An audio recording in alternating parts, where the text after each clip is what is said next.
Chapter 6 The Great Teacher Who Provided Equal Opportunities for His Students 有教无类。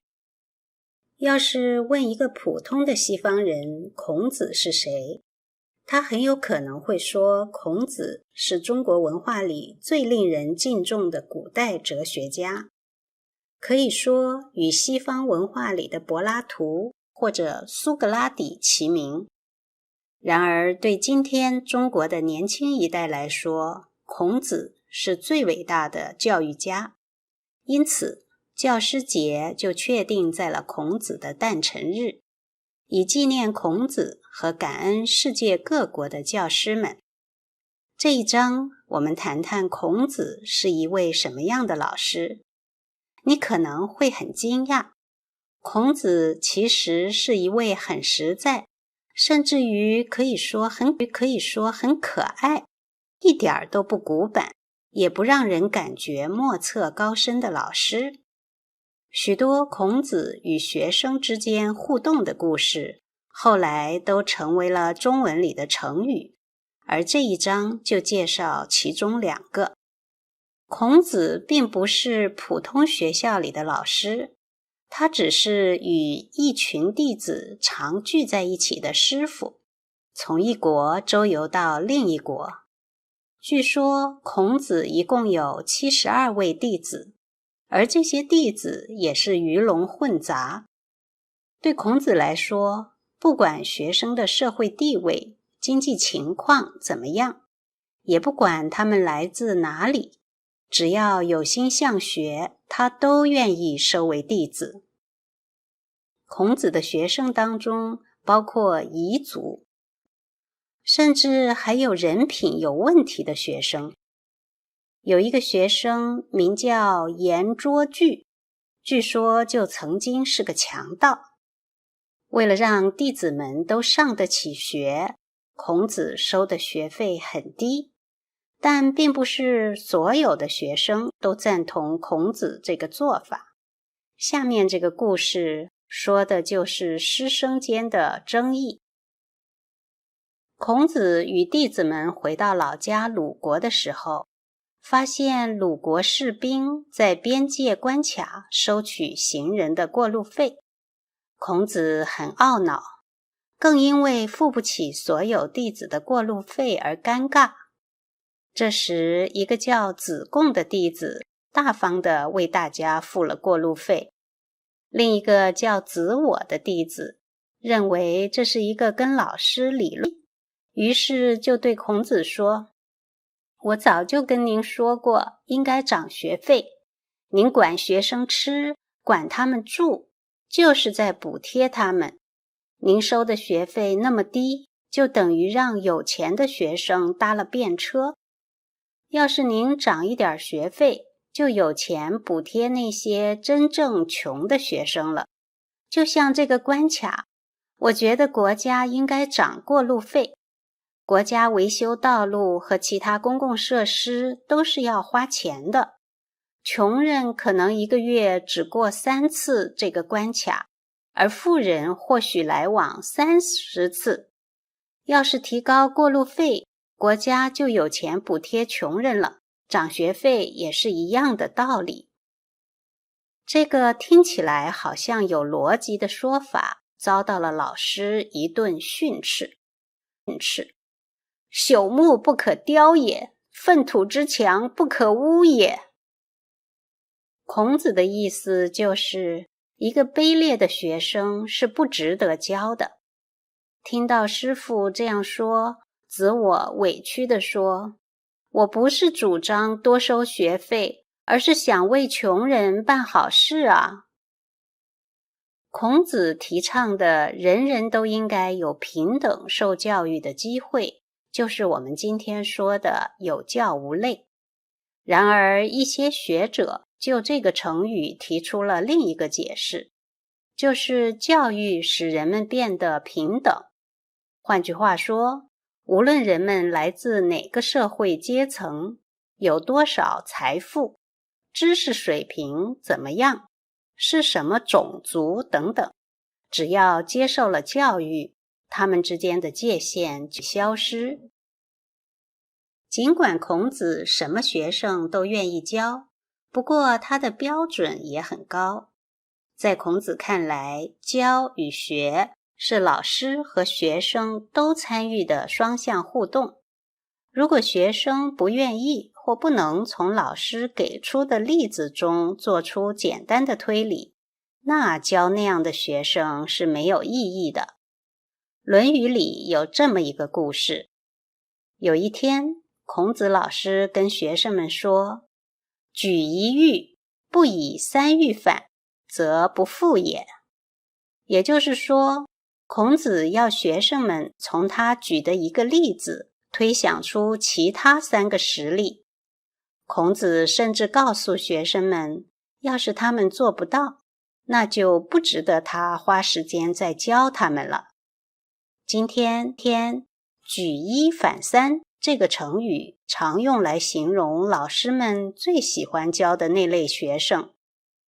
这个成语也表明，老师的主要作用就是启发学生，而不是只往学生的脑袋里灌知识。The proverb in modern usage. Need blind college admissions. 美国优秀贫困生怎么上大学？生活在2500年前的孔子一定不会想到他的教育学说有一天会在遥远的海外得到实施。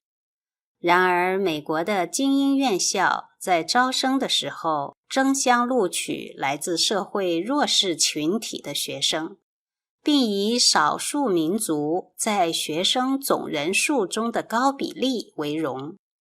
有的大学刻意招收那些家族里的第1代大学生。为了做到言行一致，这些大学实行无视资金需求政策。也就是说，学校在录取学生的时候，不看他们的经济状况，而录取后对那些经济上有困难的学生发放助学金。有教无类固然是一个崇高的理想，但只有基金丰厚的院校才做得到。This is the end of chapter 6. The great teacher who provided equal opportunities for his students. When the average Westerner is asked what he knows about Confucius, he might say that Confucius was the most venerated philosopher in ancient China, perhaps on a par with Plato or Socrates in Western culture. But to the younger generation of Chinese today, Confucius is best known as a great teacher. Confucius' birthday is designated as Teacher's Day to honor Confucius as well as all the teachers in the world. This story is about Confucius as a teacher. You may be surprised to learn that he was quite down-to-earth and lovable, not at all stuffy or distant. Quite a few stories about Confucius' interactions with his students have become proverbs. This chapter will recount 2 favorites. Confucius was not a teacher in a regular school. He was a master, with a group of followers who gathered together, wandering from state to state. It is said that Confucius had 72 pupils and that they were all very different. He would accept any student who wished to be educated. He gave each student an equal opportunity to study regardless of their social or financial status, intellectual ability, or origin. He even accepted barbarians, i.e. non-Chinese, and those whose integrity was suspect. One of his pupils, Yan Shuijiu, is said to have been a former robber. 2. Make education affordable for all his students, Confucius charged very little tuition. Not all of his students agreed with this policy. The following story illustrates the controversy. Asterisk. When Confucius was returning to his home state of Lu with his entourage of students, he discovered to his chagrin that guards had been posted at a checkpoint to collect tolls. He was further embarrassed that he didn't have enough money to pay the toll for all his students, so a student by the name of Zhigung generously volunteered to pay for the entire group. Another student Zuo took this as an opportunity to raise a point with his teacher Confucius, saying, "I've told you long ago that you should raise your fees. Your students get their room and board from you, so it's as if you are subsidizing them. Your low tuition is tantamount to letting the well-off students hitch a ride. If you raise your fees, you'll have more money to subsidize the poor students. It's like this checkpoint. I think the country should raise the tolls. It costs the government money to maintain roads and other public works. Poor folks may pass through only 3 times a month, whereas the rich come through 30 times. If the toll is raised, the country will have more money to subsidize the poor. The same principle applies to tuition." This seemingly logical argument drew the following rebuke from the master: "Rotted wood cannot be carved, a wall made of dung and dirt cannot be plastered over." What he meant was that a shabby student is not worth teaching. Hearing this, Zuo felt wronged and said defensively, "It's not that I'm in favor of collecting more tuition, I just want to do some good for the poor." Confucius' principle of equal educational opportunities for all is encapsulated by the phrase "you jiao wu lei," which is generally interpreted as, when it comes to education, there should be no discrimination. But some scholars have proposed an alternative interpretation: that education has an equalizing effect on people. That is, the boundaries that separate people of different social statuses, levels of wealth, intellect, ethnicity, and so on will no longer exist once people are educated. While Confucius was egalitarian in accepting students, he set a very high bar for them. He saw teaching and learning as a two-way process that engaged both the teacher and the student. If a student was unwilling or unable to make inferences from the examples presented by the teacher, then there was no point in teaching them. As the story goes, one day Master Confucius said to his students, "I'll raise one corner, and if you cannot respond with the other 3 corners, then I will not repeat myself." In other words, Confucius challenged his students to come up with 3 new examples from each one he gave to them. If they could not do this, then he will not teach them anymore. To this day, Jiui Fan San raise one return with 3 is used to describe the type of students that all teachers love to teach.